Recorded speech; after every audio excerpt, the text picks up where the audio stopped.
I like all the color. All right, we're here. You're here live and direct. I love that intro. I love our intro. I love it. It gets us in the mood, huh?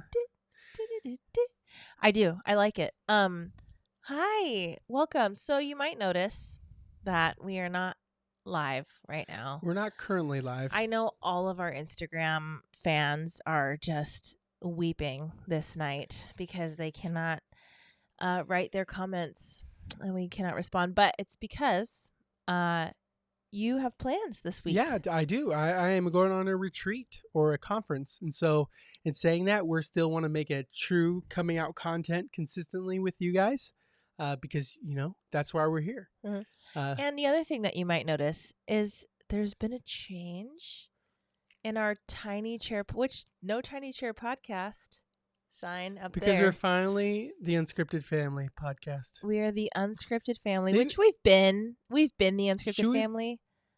But I just love the Tiny Chair podcast has a special place in my heart. This is a tiny chair for two massive human beings like ourselves. This is a tiny couch. Tiny couch. So our origins are in the Tiny Chair podcast. We are the Unscripted Family, and we now talk on a tiny couch. Are we really an unscripted family, or should we be like unscripted couple? Well, we talk about family things. Yeah. We don't just talk about like couple-y things. Yeah, if you say couple, then it's like, oh, we're a couple. Well, I mean, you could be a couple, and you could talk about family as well. But I guess it's true. If we call ourselves family, are people expecting us to be like posting our children and stuff? Maybe it's like a lure them in and then like. Or have them be like barred off of what we're doing because they can't stand family channels like myself. Hey, you might turn some people away. Might keep some. We're not retaining a bunch, but we are retaining some. Yeah. Hey, you retain them when you can. Retain them when you can. You retain some, you lose some. Is that our shower thought for the day? Is it? I actually have a little shower thought. Oh, here we go. A legitimate shower thought. Let's start that little. Our shower thought for today. My shower thought for today. It dips into cultural, but I'm gonna just go shower thought. My shower thought for today is that I really love the food at Super Bowl parties. Ooh, was that always a thing, or since we've been married? Oh no, my whole life. Like when I was I remember I think the first time I ever actually went to a Super Bowl party was probably like in high school. Like my family, we never watched football. Like I never watched football growing up. We were baseball people all the way. And so we didn't like put on Super Bowl gatherings. We didn't get invited to any, like it wasn't like a thing that we did. I mean, I'm sure we watched the game. I just don't have childhood memories of it. In high school, I got invited to Super Bowl parties with my friends, and it was like the wings and the dips and the chips and like all the grill, best the smell of the grill. Yeah. Hot dogs, burgers. It's a delicious time. Just an all-American classic. One of my favorite things that Alyssa makes for Super Bowl parties, which I don't think you're making this year because someone else may make them, is jalapeno poppers. Oh, man. I wasn't like a huge jalapeno popper kind of person until like You weren't a popper person? Wasn't a popper person. You weren't a pino popper person? A pino popper person. Until when? Until we got married? Until you started making them. Because I don't like spicy things. Mm-hmm. Fun fact. Oh, but they're so good. They're so good. And I make them with fresh jalapenos. And I used to just do plain cream cheese and like wrap it in bacon. But lately what I've been doing is I do like a cream cheese mixture of like seasonings and you can also add like cheddar cheese in there. And then you wrap that in bacon. And it's like delicious. Decadent. Delicious. And it's spicy. I scrape out the seeds so it's not like death. You don't want it to be death. But even if it's death, it's worth it. Just get more cheese. So good. So is that your top favorite Super Bowl food? Oh no. Like it's always a meat of some sorts, like steak or like tri-tip, carne asada, or like ribs. Any of those will top it. You're a meats man. I'm a meats man. Mm-hmm. A meats man, you can't go wrong with the good meats. Can't go wrong being a meats man. And one little fun fact about the Super Bowl, it landed on my birthday, around my birthday, or on my birthday. And my mom had it at Uncle Howie's. Shout out Uncle Howie's in Redlands. And we watched on my Super Bowl with my parents. On your Super Bowl? Super Bowl birthday party at Uncle Howie's. Oh. Not many people showed up. Just my aunt. Just my aunt and my mom. And it was a good time. It was a good time. Let's not talk about worst birthdays ever. No, that was that is not. I have stories about worst birthday. That was not it. It was a great birthday though. Good. Because it's memorable. Yeah. You don't remember all your birthdays, do you? No. At what age do you start forgetting your birthdays? Oh man. I mean, I would say even in my teens, I don't know if I could recall like what I did for my 7th birthday and 8th birthday and 9th birthday until like I don't think that if it's not a milestone birthday, I'm not remembering exactly what I did that day. Well, and usually all those other birthdays, I'm usually doing the same thing. We go to the park, we go hit a piñata, and we eat cake. That's exactly all we did. So you remember all your birthdays because you did the same exact thing. Same thing, except when we went to Uncle Howie's. Because of the Super Bowl. Which I love. I love Super Bowl food. And I cannot tell you probably who's playing. I cannot tell you who you betting right now. You're going to say now. We're tomorrow's the game. So this will be future. Yes. Sorry. So yes, we're in the future, back in time. Who do you think? So who do I think? Who do you want to win? I already know. Who do I want? Who's playing? You know who's playing. She knows. I know Taylor Swift's boyfriend is playing. That's what I know. Yeah. And go Taylor's boyfriend. I'm really hoping they don't have a three-peat and allow the Eagles to win. Allow them? You think that they'll just be like, you guys take Well, there's this a big referee thing going on right now. Where the refs been helping the Chiefs all season. Wait, should we go into our cultural minute and discuss? That's not really a cultural minute, but we could talk about it. Well, here's the thing. All I wanted to say is that my favorite Super Bowl food, jalapeno peppers is a good one. I'm a dips girl. I'm a dip lover. It could be like Ruffles with the sour cream and onion dip. It could be salsa with tortilla chips. Just the dips, all the dips. And you know what I made? Dippage. I made a 7-layer dip. Not just one, not just two. It's a 7-layer dip. It's a bean dip. It's all the goods. That's my minute. Super Bowl food is the best. And so let's go into our cultural minute, shall we? Did I just call that a cultural minute? I said this has been our cultural minute. Didn't I just say that? What I meant to say, this was our shower thought. This is our shower thought. And now we're going into our cultural minute. So what's going on with the refs? Well, I'm not speaking one of knowledge, but it seems that I've seen enough clips online to show that the referees are protecting the Chiefs, as it would seem to others. Are they getting like a black market payout for that? Could be. What would be the reason to do that unless you were making money on it? Kansas City brings in so much money, especially now that Taylor Swift's in the game. Like, they've been selling out jerseys, all these different things to make it a huge impact on the game. So if they were out of it, they would like lose a lot. What do the refs get from that? Do the refs get paid more if a higher earning team plays in the Super Bowl? We'll never know. They don't get paid more. They shouldn't get paid more. They shouldn't get paid more. That's illegal. But if the entire league and the entire NFL is earning more money because a high earning team is on the TV and doing the games, the reasoning. Does everybody's pay go up? No, not the referees. So what's the... Because the NFL, maybe under the table, but you can only speculate. There's gonna be some tricky business. Tricky business. So cool. The other thing that happened last week was the Grammys. The Grammys. You know, I started to listen to a lot of those music from the Grammys. Like Beyonce, Billie Eilish. Beyonce. Do they call her Beyonce? No, they call her Queen. Queen Bey. Queen Bey. And there was she won Album of the Year, and she won Country Album of the Year. And I don't know if you heard her country album. Did you? I heard the snippet of the song that was all over the internet. Texas And they Hold. take Texas. this, hold 'em. Well, if you listen to the rest of it, it sounds more like a pop album. That's some songs were a country, I would say. But if you know, do you know Chris Stapleton? I sure do.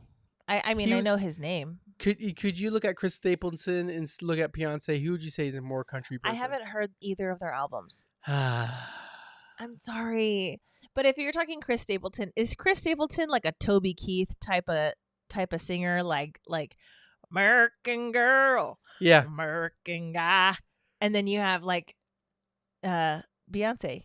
Beyonce. Who would you claim? Claim as what? Best country artist? Yeah, Yeah, I think that's the controversy, right? that's what they say. I've heard none of these albums. So, why did you want to bring up the Grammys then? Because you told me that you wanted to talk about it for the cultural minute I thought today, you would have sweetheart. I thought you would have some tidbits. No, I literally said I did not watch the Grammys and I have no insight on any of these artists and I haven't heard any of their songs. So let me just tell and my you were wife like, what's going on. You were like, I know what's going on, and so I'm going to talk about I it. didn't. And I said, do you want to make notes? And you said, I don't need notes. It's in my head. One of my favorite things my wife does is mimic my voice. It's like my top. You really sounded like that. I sound like that? So let me influence my wife right now with Yeah. what's going happening. And by the time we're talking about this, it's already a week old, but Yeah, get in there. Scratch it. sorry. Scratch it good. this couch has some Dander. dander. You know, So- we found this couch for free. No, not for free. We paid a little bit of money for this A couch. little bit. Anyway, And it was used. And I love it. And it's green. And I love green. And I'm drinking matcha, It which goes is well also with our green. curtains in her room, actually. I mean, I know. Okay, you guys, our room, we have these mustard yellow curtains, okay? These like velvet curtains. Her choice. We have a navy blue wall, and now we have this what is this material? Like a Feltish?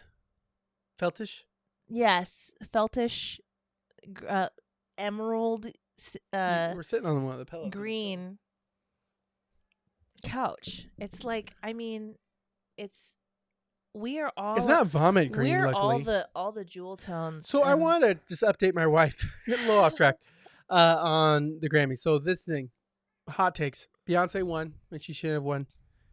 Maybe album of the year. That's one thing, but country album definitely not.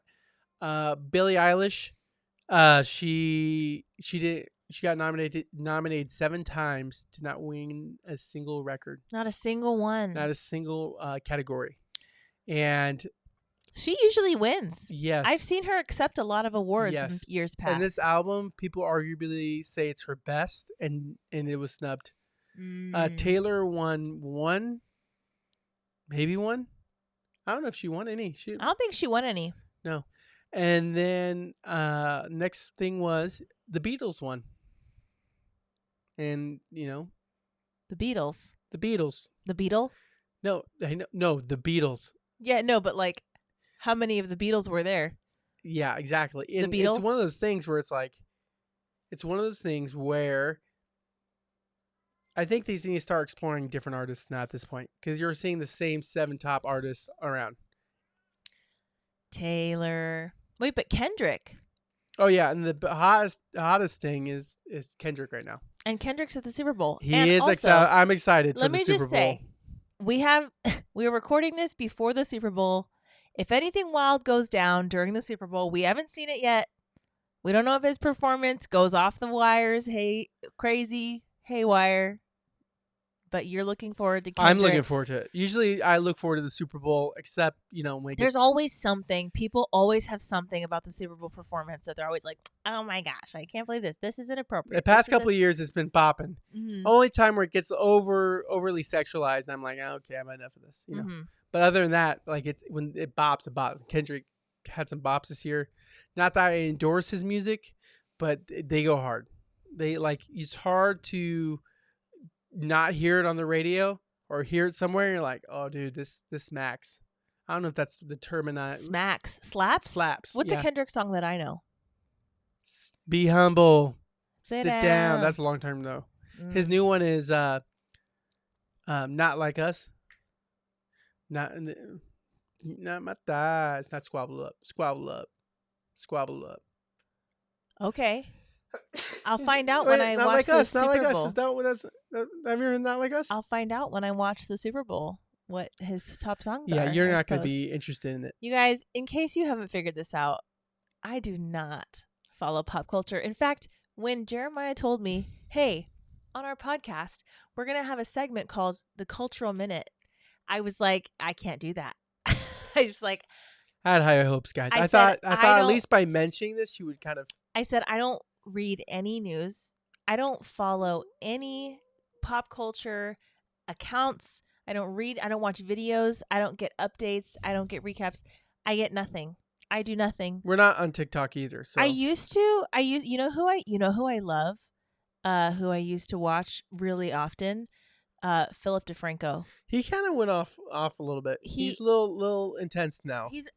I think that's probably why I stopped, because I stopped watching him because I feel like he used to be so much more like right down the middle.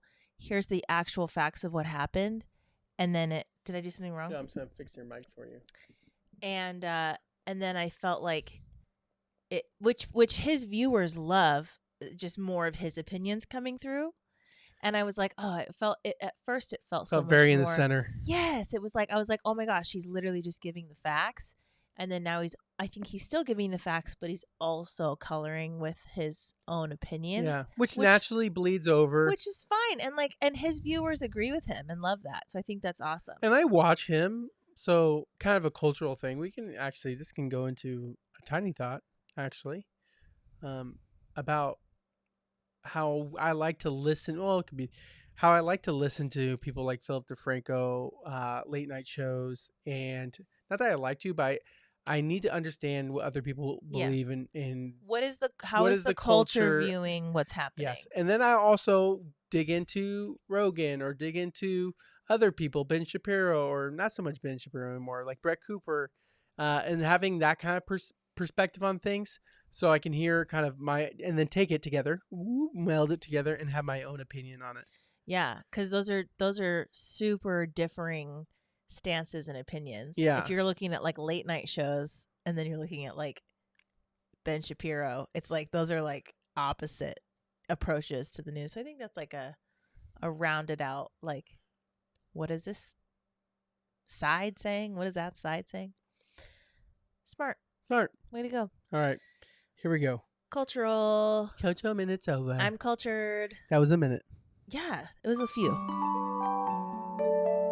What was our tiny takeaway? So we're heading into our tiny takeaway, and I love our tiny takeaway this week because it's basically what we were just talking about,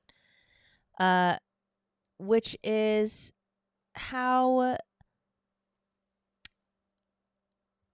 we okay. You okay there? I wrote down two different things that could have been our tiny takeaway, and I was kind of trying to decide between the two. But it's about the information that we get and what we get online, and how we kind of are not really meant to see everything going on in the world all at once. That's like a very recent in history, last, 50 years, like phenomenon where, I mean, more than that. I mean, people could get world news. People would get world news from, across the world. But the amount of information and how quick we're getting it. We have access to all the information in the world at our fingertips, in our pockets. And we kind of saw, like, if you look back in history, we saw that shift when we televised the Vietnam War. Yes. Like, that's when we saw a shift in, like, tragedy, and what's being shown is so intensely in your face, and it was just visceral and real, and then the anxiety came into place, fear came into place. There's obviously benefits to understanding what's really happening. And like, I don't think anybody would argue that we need to go back into an age of ignorance. But I think that there's a balance that needs to be had, because we as humans, I think in our human form, that we were not Our brains. our bodies, our brains and our hearts, we were not intended to bear the weight of the world inside of us And even process it. and process it in a healthy way. And so I don't know that there's like it just seems like unhealthy that I can look on my feed or on my phone and I can look up 15 to 20 different tragedies happening in the world. Well, not even you don't even need to look it up anymore. You just swipe and it's there. It's there. And I think that's the intense part of it, is that there's no really shielding your mind from it unless you're off it. Yeah. Because the first thing you wake up, you're waking up to bad news. You're waking up Bad to news. another tragedy, another, not even tragedies like happen within our culture, but maybe a friend suffering or a friend's, they're going through something hard. Or not even a friend, like, not everyone on Facebook is your friend anymore. You may have like 600 people, but there's people you met throughout, 20 years being on Facebook. So you're seeing people that you don't even know really anymore go through hard things, and you don't have they're not in your current community. They're not in your community. I think that's what you're saying. It's like not Yeah. that they're not your friend, but like in our human form, I think originally we're intended to bear each other's burdens in our community. Yes. Because you only know about what's going on in your own community, and there you don't know what's going on 5 communities away, and you're not bearing the weight of that burden, and you cannot help. So I think that we're just meant to be like, who's around me right now who I can help Effectively. I can influence, I can be encouraging, I can provide a need that's needs to be met. I feel like it's a more tangible way to serve in It's that meant way. to be tangible. Because I feel like when you hear about these tragedies and like, oh, just give money, which is definitely a benefit, but there's something to disconnect there. Like, I give money, I'm not connected to it, I feel better, or something like that, right? Or not even like, there's a difference between seeing the person face to face and going alongside of them, coming alongside of them, and being with them. Well, again, I think there's a balance though, because I would not argue that we should go back to this age where like there are entire countries and communities who are impoverished and suffering and they are not able to help their own selves. And so we have come a long way in being like, hey, this church or this community is adopting this other community, or we're sending missionaries, or we're sending whatever we're doing. We're doing like a giving thing where we're able relief. to feed, like relief, where you can feed an entire school of kids because we're able to send that. Like, I don't want to undo any of that work. Like, that's incredible. But again, it's a balance of like, I can do that. I can be helpful. I can be aware of the suffering in my world, and then I can do a physical thing to help, like send money monthly or whatever it is. But that just the burden of what we feel in our souls, I think, is meant to be localized to just who's in our immediate community, because beyond that we can't handle it. What's the value of bearing one another's burden? What's the value of it? Yeah, what does that look like, bearing someone's burden? I think there's so much to that, and I think it can start by just literally being with that person in life, doing life with them, sitting with them, having meals with them, hearing and sharing what's on their heart, what they're going through, and then having them having a place to share, them having someone to talk to, and then as solution oriented as you can be about it. Like, you have a sick family member in the hospital, I'm going to make you dinner. Mm-hmm. You have someone in your family struggling, suffering with this or that thing, let me come and clean your house. Let me come and give your kids a ride to school. Like, those things. Share the helpful advice you got from a friend one time about how to serve someone who resists help. Oh, yes. Yes, it's tricky. So, but the advice that I got was about, you just show up and you do it anyway. Say the whole sentence, because I want to clip that for you guys later. The advice that I got from a friend about helping someone who's resistant to help is that you just show up and do it anyway. But there's a balance, of course, with everything. sometimes people really do need their privacy and they need to grieve in private. They need to be on their own. They need to have their own time. But I think that with a really good friend, I feel like one of the worst things you can say is like, how can I help? What do you need? If this person is close to you, just show up. I keep hitting this. Just show up. I brought you dinner. I don't even need to be invited in. I'm dropping off a casserole at your door.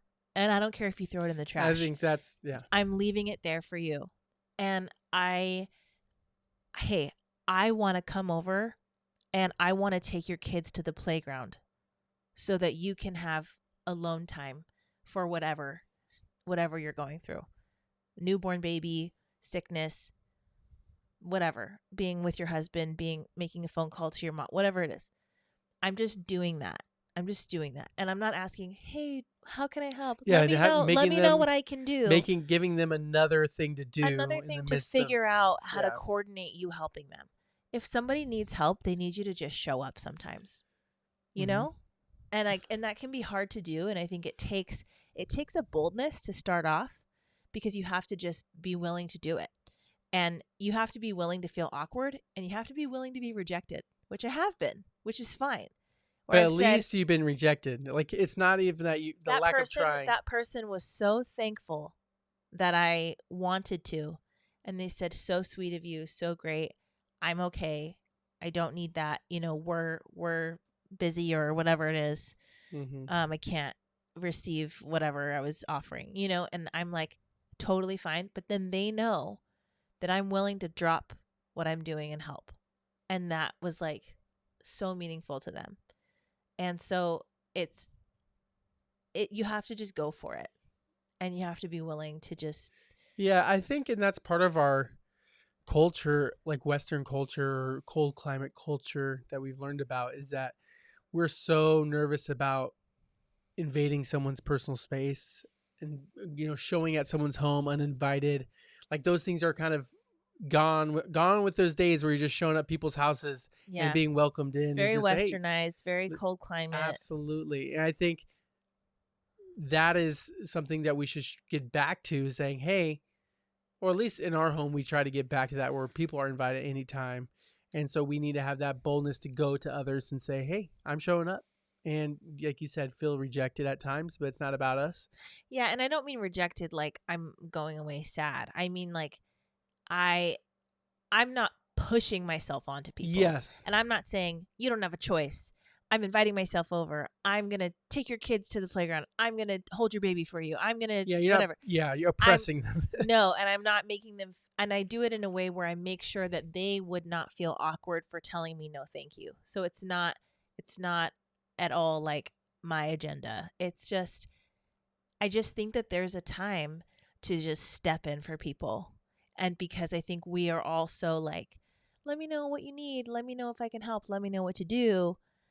But like, no one has ever said that to me where I'm like, yeah, let me send you a list of what I need.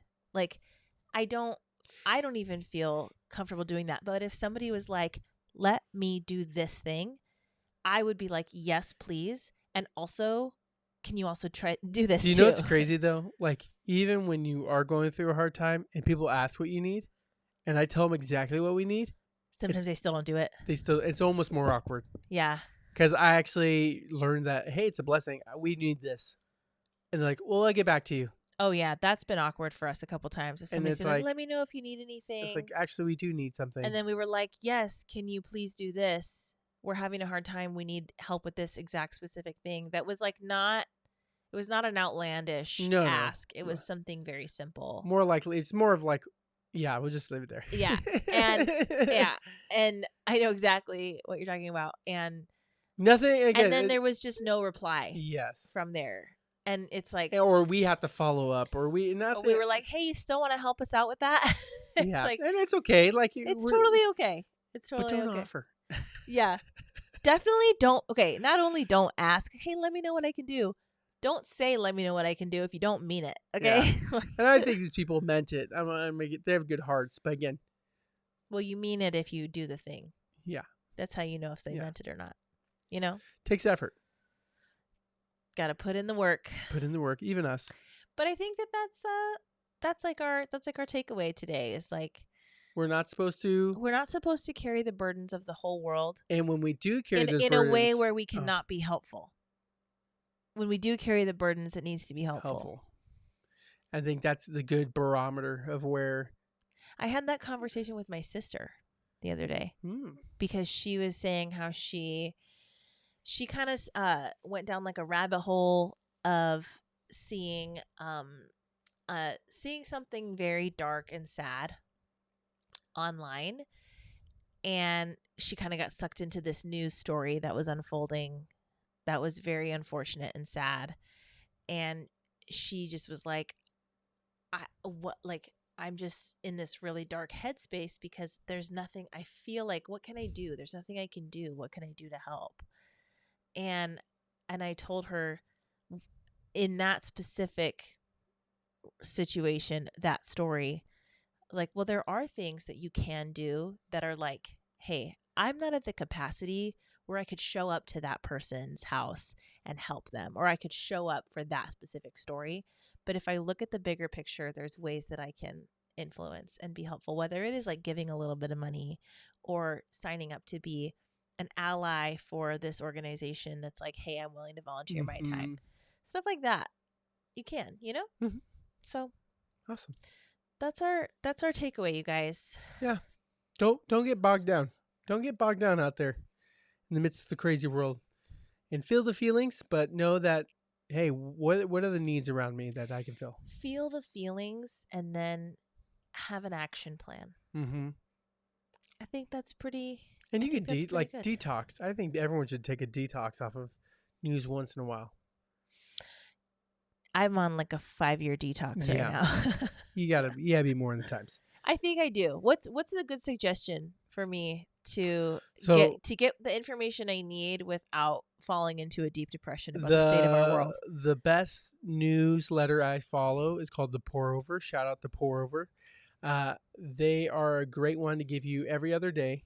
They update or 3 times a week or something like that. They give you the highlights of what is going on in our culture, top things going on, and then they also highlight kind of a scripture. How do we look at it biblically? So it's a balance. So it shows like the intensity of kind of a situation. That and sounds it's like how do we respond to it as scripture? That sounds like the kind of job that I would have wanted out of college. It's phenomenal. Work for the Pour Over. Yeah, it's a great. Well, it's only I don't know how many people are working for it. It's just. Do you pay for that subscription? No, it's free. Wow. Free $99. Wow. And it goes along with my coffee arc. Yeah, your coffee storyline, character arc. Character arc. Pour Over. So do you have a question for us today? Ooh, yes, I do. Here we go. Yes, I do. Today's question of the day. Today's question comes from. Love that intro. The Google? Today's question comes from a longtime fan. No, I'm just pulling this out of nowhere. I was going to say a longtime fan. Who? Your mother? Your mother. Okay.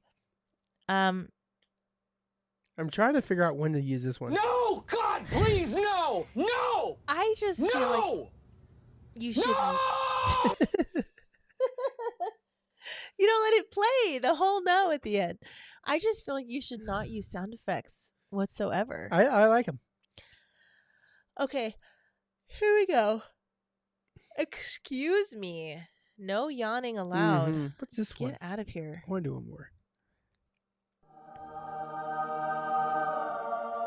The light bulb. That's beautiful. Beautiful. Okay.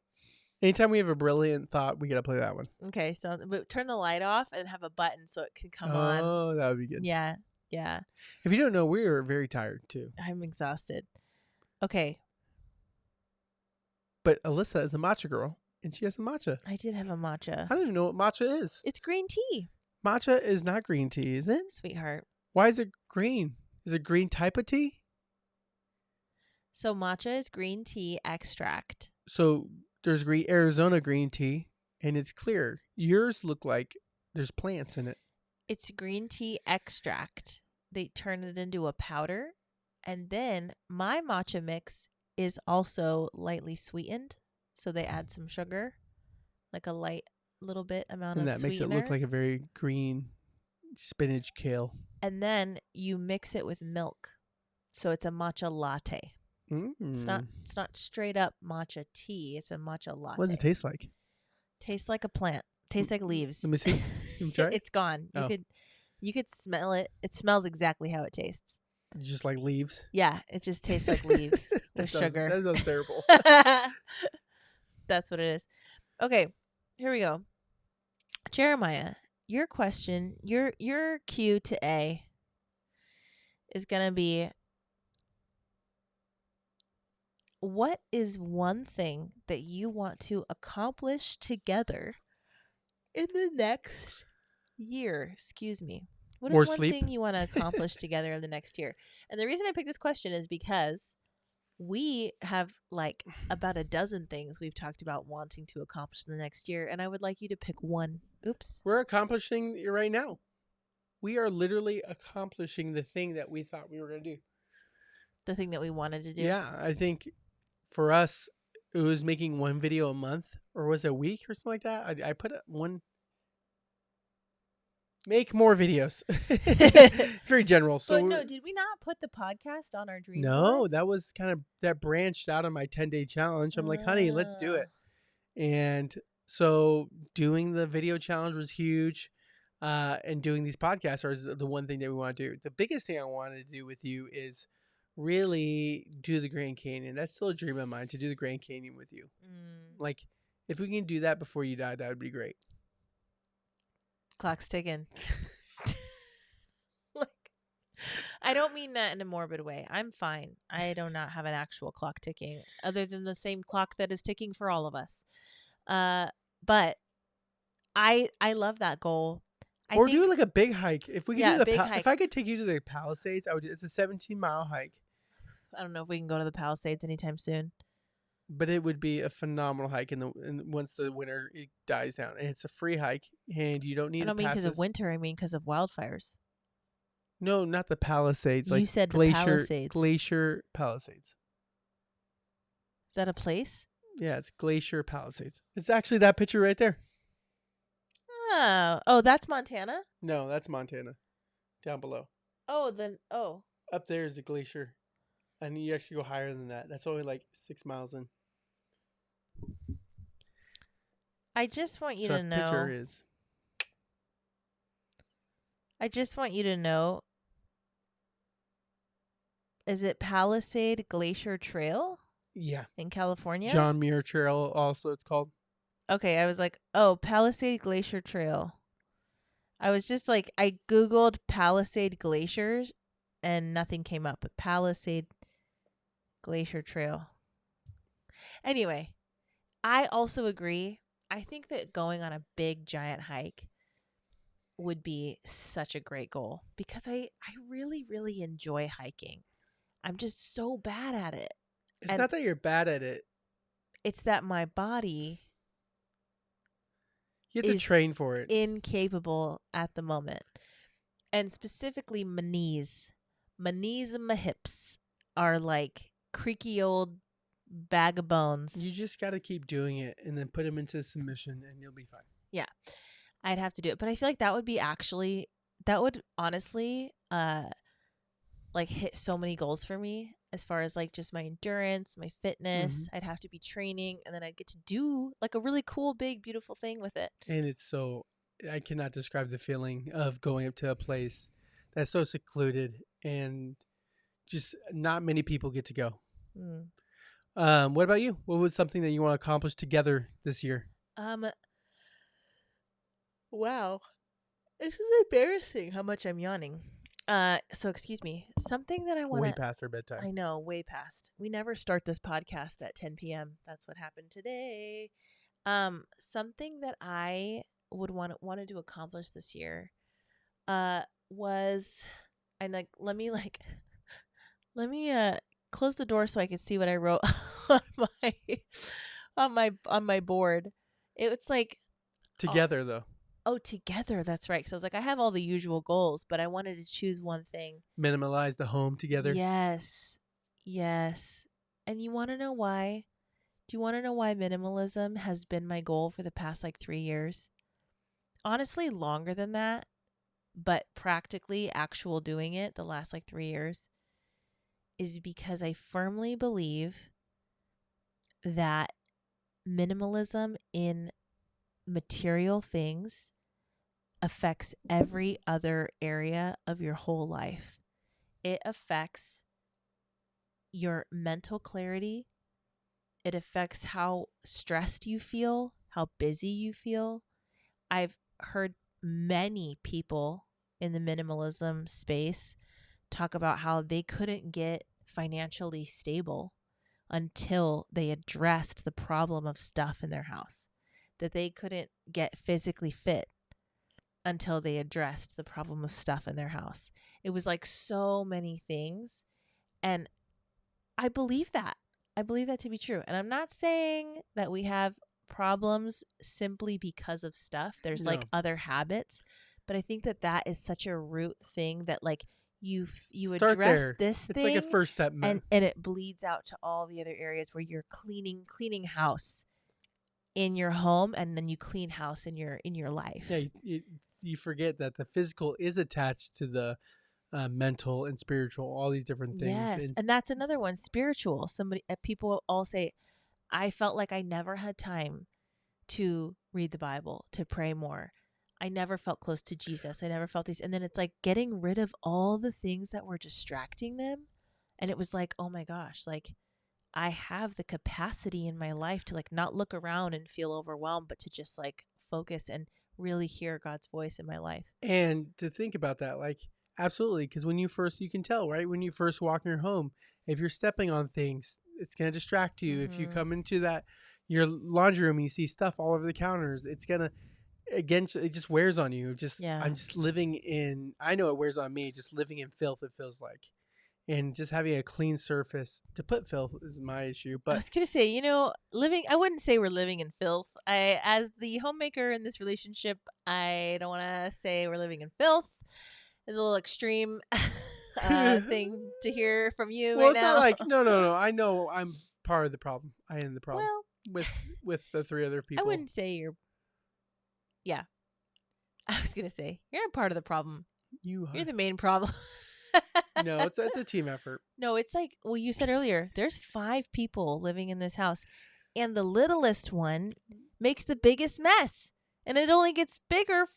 Yeah, it's crazy. Well, at least as they get older, they can like contribute somewhat, but still, I rather like have them pick up their messes and walk them through it, as irritating as that is sometimes. Am I shaking my leg? Yeah, but they can't hear it. I feel it. I feel you shaking your leg. Oh, guys. It's way a late past one. our bedtimes. But hope you enjoyed the show. Yeah. I mean, that was my Q&A was minimalism, and you guys can follow along and see if I ever actually accomplish anything in my whole life. You can look at this bookcase, and the more you look at the bookcase, you can see if, I mean, talk about minimalism right there. Start there. We should start there. It mostly stays pretty clean, except for you put a coffee cup on there. I don't know why I did that. You put a coffee cup up there. It's fine. I leave it as decoration. It's not decoration. That's the coffee cup that you literally talked about in the last podcast, and I think it's been there ever since. You were like, go to Old Pancake House, guys. And I left it there. And then you were like, remnants, put it on the shelf. Of a father. And the bone of a father, unwillingly taken. Okay, you are so tired. I'm getting the Nobody nerping. wants to hear you Who wants to quote hear nerp? Peter Pettigrew in The Goblet of Fire. Well, guys, here we are, and it's time. Also, I'm so sorry. Later. I'm so sorry for how much I was like banging up against this microphone the entire time. Also, you're nesting a lot. This is all new. Our whole setup is brand new. We're on this tiny, tiny green couch. And it's a lot more comfortable. Let me tell you guys. We had to reason. A little tap on this. The reason is. You're not in focus anymore. Oh, sorry. Let me get. Oh, I got too comfortable. The reason why we switched to the tiny couch was because our tiny chairs hurt. Because let me tell you something. When you are a large human sitting in a child's chair 2 hours a week for 2 hours a week, you start to feel it in your bones. The Okay. creaking starts. I felt it. My cheeks felt it. We felt it. And we were like, we might be a tiny chair. Tiny. We might retire out of the tiny chair and become a tiny couch. And now we're the unscripted family. Now we're the unscripted family Lot of on a names. tiny couch. And here's the thing. We now have this like boom situation on the mics. And I'm sorry, I'm not used to not being able to talk with my hands. My mic is usually right in front of me. So forgive me for all the bumps. Bump it up, bump. And here we go. Adios, fam. It's been so good. We'll see you Thursday. We'll see you on Thursday. Afterthoughts. We'll have some afterthoughts. We'll have some afterthoughts. And also, I hope you guys enjoyed the Super Bowl. We will find out in a couple days. Yeah. Tomorrow. How it goes. All right. Let's let it play. And bye. Bye. Love you all. Boop, biddy, boop, boop, biddy, boop, boop.